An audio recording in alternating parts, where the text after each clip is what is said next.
executive director of the Fiji Women's Rights Movement, and for more than 17 years has dedicated herself to the human rights of women, to social development and community-based development, and to the building of partnerships for change between multiple constituencies. For 5 minutes to Nalini. Thank you, Mr. Moderator. 2 years into Agenda 2030, we see our governments, as also outlined by the panelists, setting legal amendments and institutional frameworks that attempt to tie the development agenda to human rights conventions with the aim of eliminating discrimination against women. While the Jordan and Uganda presentations have outlined remarkable efforts on laws and policies, 2 years is still too early to map out the full progress. Structural changes take time, and siloed approaches to achieving gender equality does not work.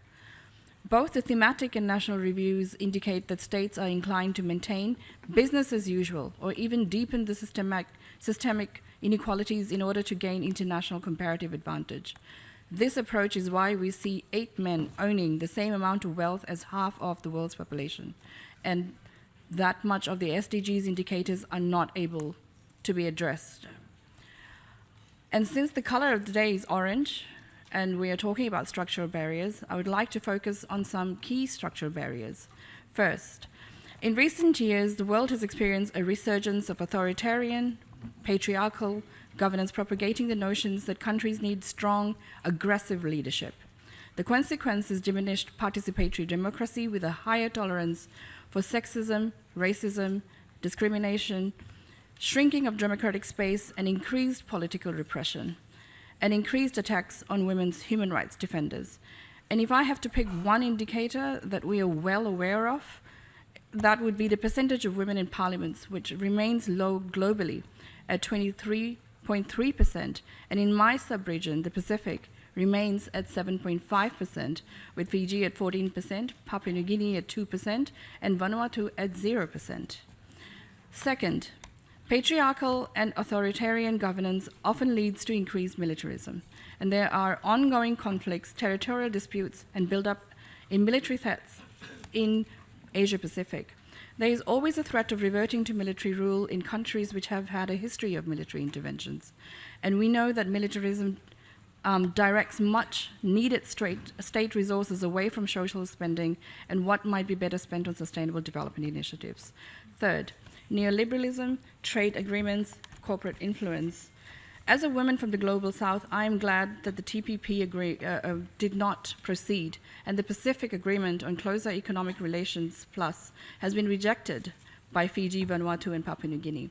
Yet, approximately 3,000 bilateral and multilateral trade agreements remain negotiated through the world in secret. This contradicts the promises made by governments under the Agenda 2030.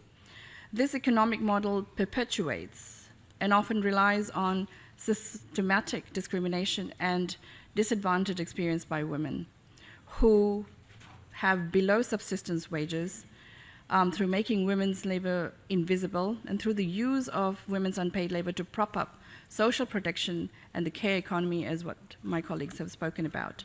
Fourth, land and resource threats.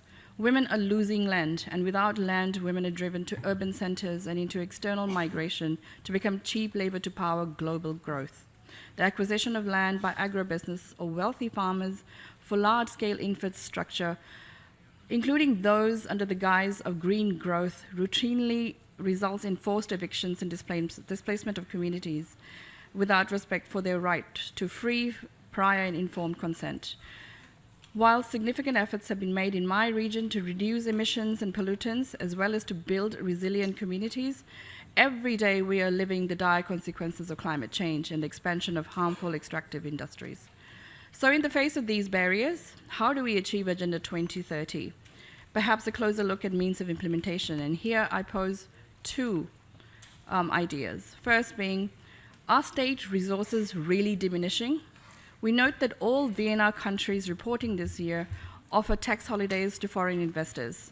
Foreign corporations often use tax evasive practices.